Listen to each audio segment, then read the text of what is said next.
Hey there my fellow designers and creatives, hope you're all doing well. This is Chetan here from Design Palette and I am back again today with a very new exciting tutorial. In today we're going to take a look at creating the new Microsoft 365 Office icons in Affinity Designer. Now for those of you who don't know what Affinity Designer is, it is an alternative to Photoshop and Illustrator. It's basically one software that performs the functions of Photoshop and Illustrator that comes at a very cheap price. It's much less expensive than Illustrator and Photoshop. So we're going to talk a little bit more about it in the video. So without any further ado, let's get started.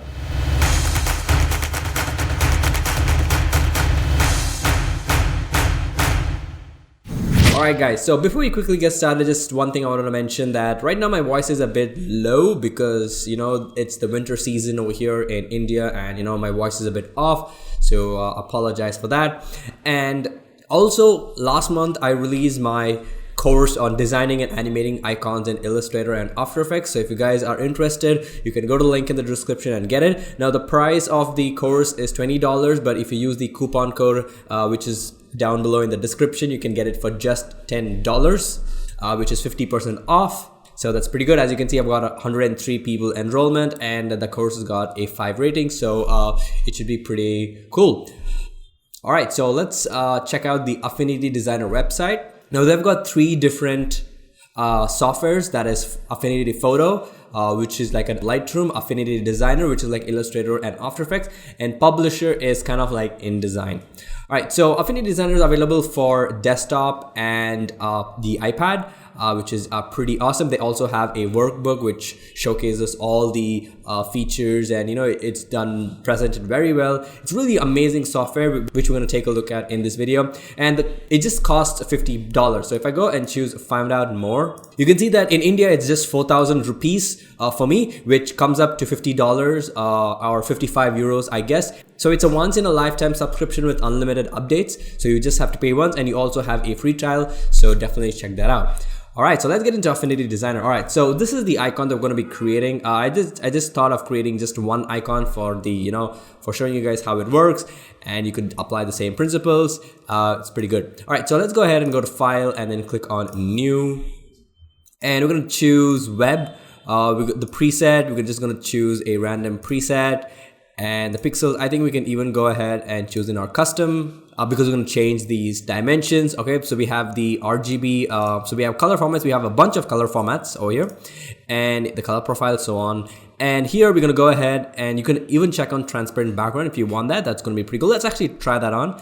And I'm going to set this to 1000 by 1000 pixels. The DPI, you can set that to whatever DPI you want. Photoshop allows you only 72 and 300. Actually, it allows you to set the other DPIs as well, but it's nice to have options here.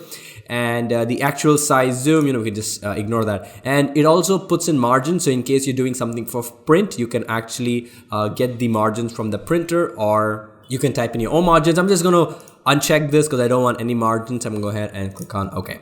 Now I'm going to keep coming back and forth to check out the settings and stuff, but I'm probably going to be focusing over here. Now, as you can see, if I go to File, you can see this option called as Persona. So basically, Affinity Designer has 3 personas.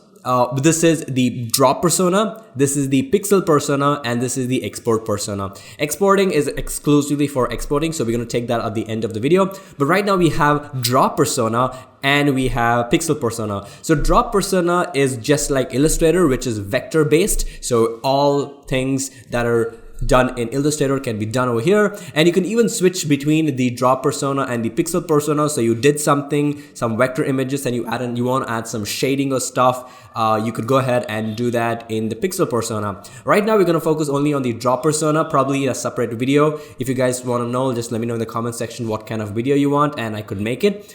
This is the pixel persona. So as you can see, we've got the paint bucket tool, we've got the smudge tool, all the Photoshop stuff could be done here, and all the Illustrator stuff can be done here, and it works fairly similar, but this is much better in my opinion because it gives you more flexible options. But coming from Photoshop or Illustrator to this takes some time to get adapted to the style of the way Affinity Designer works, but shouldn't be an issue.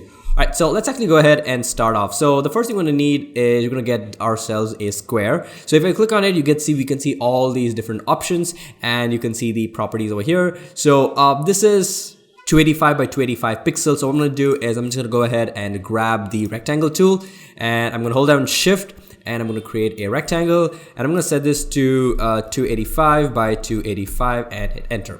Alright, pretty good. There we go. Now we're going to go ahead and change the color. But before that, let's actually add in some rounding. Now, rounding is pretty simple. All you have to do is come here and set the corner type to round, straight, concave, or cutout. We've got 4 different options, which is pretty cool. So let's actually change the color of this first. So I'm going to go ahead and click on the color picker, and I'm going to set this to black for now, just for now. And I'm going to come here and choose this to round it.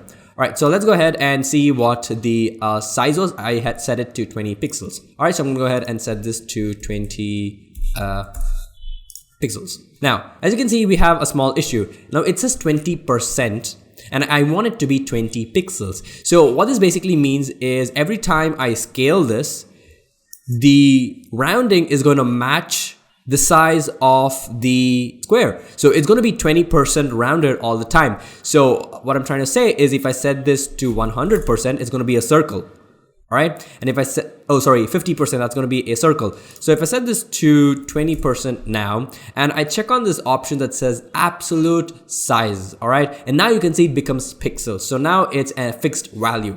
So if I scale this down, you can see it becomes a circle. But if I scale this up, it becomes a rounded rectangle, and that is because I've set a certain amount of pixel that is fixed and does not change based on the size of the shape. So if I turn this on and set this back to pixels, and it's going to be a rounded rectangle with 19% rounding at all times. So let's actually set this to what was it? It was 285. So 285 by 285. Enter, and this rounding is going to be 20%, and we're going to align this. So you can align it over here. Now if you don't see these panels, you can just right click and then choose customize toolbar, and that's going to give you this amazing toolbar, and you can go ahead and edit it the way you want. You can, so for example, you want to I don't know, have these transformations over here. You could, oh, the transformation is already here. So let's say we want to bring in the assistant manager. All right, you could just drag that and put that in, and that's going to come there with you. You can, if you want to remove everything, you can just remove that out. So this is the alignment panel, which I found over here and over here. So you just have to drag it and drop it. All right, and you can have 2 sets. I don't know why that is going to be useful, but anyways, I'm just going to go ahead and bring this back, and you can just go ahead and choose close, and you have your alignment panels over here. All right, so I'm going to go ahead and align this in the center and the horizontal vertical center for now. And yeah, we need this to be absolute sizes, and set this to 20 pixels. Perfect. Now let's go ahead and add in some gradient. So adding gradients is pretty fun. There are 2 ways to add gradients. So the first one is to select it, and you can come here to the gradient, the fill tool, click over here and hold down shift and come over here. It's going to add in that gradient. And as you can see, we have a gradient set over here, and you can change the colors. The other way is to add in a layer style, just like you do in Photoshop. So you can click on the effects, and we can add in a gradient overlay. Pretty good. Now I need the settings of the colors. So what I'm going to do is I'm going to bring this down. All right. I'm not sure if there's a way to copy it, but let's see. I can right click. Can I right click? I think we need to go to edit and then choose copy, which is copy. And then I can come over here, and then I can choose, let's zoom a little bit over here and edit, and then choose paste FX. I'm not sure what paste style is, but Alt Shift V is the shortcut, and it's going to apply that. Pretty cool. So if I just double click on the effects, you can see we have, you can set the angle, you can set the offset, and the gradient as well. So let me show you what colors I've used. So let me choose the hex sliders, RGB hex slider. So it's 1C407C, and the end color is 1C407C. Is it the same? Oh, we need to select this, and yeah, this is 1EFE95. All right, so it's just a simple way of adding a little bit of gradient. And yeah, So once we have this, we can add in a little bit of stroke and outline, so which is going to be the reversed color. So what I'm going to do is I'm going to go ahead and select the color. We're going to go and choose the RGB hex sliders. I'm going to copy this, come to the outline, and on the outline we're going to go and set this to a gradient. So we're going to go ahead and add this color in. All right, you can't probably see anything, but we will see, check it out in a moment. Come back to the gradient overlay. I'm going to select this top, copy this color code, copy that, go to the outline, and come over here, and then we can go ahead and then just paste it over here. Pretty good. Now we're going to go ahead and choose reverse, which is going to reverse the colors for me. Okay, so the last thing I'm going to do is I'm going to set the radius of this to 4 pixels, or you can set it to whatever you want, that doesn't matter, and click on close. So this is what we have. It looks pretty good at the moment. So the next thing is to get in the W. So all you have to do is just, grab the text tool, press T on your keyboard, I guess, to get the text tool, and we can just type in the letter W, and you can, just scale it up. Pretty good. The cool thing about this is it scales up without holding down the shift key, just like the way it does in Photoshop right now. And I think I'm just gonna go ahead and probably delete this and copy the same W that I have, copy it, and then paste it right over here. We can put it in the center for now, and that should be pretty good. Maybe this stroke needs to be a little less, so probably 3 pixels should do, I guess. All right, yeah, something like that. And yeah, we're pretty good. So the next one is to create these boxes. So the size of this box is, I think, 420 by 125, which we will make right now. So I'm gonna go ahead and then just hide these two by tapping on these checkboxes. So it is now hidden and you can't do anything. So we're gonna go ahead and grab a rectangle. We can just create a rectangle. This is what, 420 by 125. So 420 by 125. Pretty good. Now we can individually round these off. So we can go and set the roundness over here, and we can uncheck single radius, so we can individually put in the numbers. So I think the numbers I put were 20 and 20. All right. So the top is going to be 20. We need to be absolute sizes. So 20, 20, and it's going to be 0, and it's going to be 0. All right. So there we go. We're good. Let's actually go ahead and copy the color properties. So I'm going to edit, copy, and edit, paste, FX. All right, pretty good. So let me just show you the settings that we have. So gradient overlay. So on the left stop, we have 2377 B6, and on the right, we have 2D 8E D2. All right, and also if I go to the settings over here, you can see that the angle is set to 8, so just a slight incline. Pretty good. So the next thing I'm gonna do is gonna duplicate it. So I think, I'm not sure what the shortcut is. So edit, duplicate is Control J, just like in Photoshop. So Control J. We're gonna bring this down, and this time we don't want any radiuses, so this is gonna be none. Oops. Oh, sorry. Single radius, corner. Yeah, pretty good. Let's actually go ahead and there we go. It matches perfectly. Let's go ahead and change the colors of this. So I'm gonna select this. Control C to copy, Control Shift V to paste. Pretty good. And let's check in the settings for this.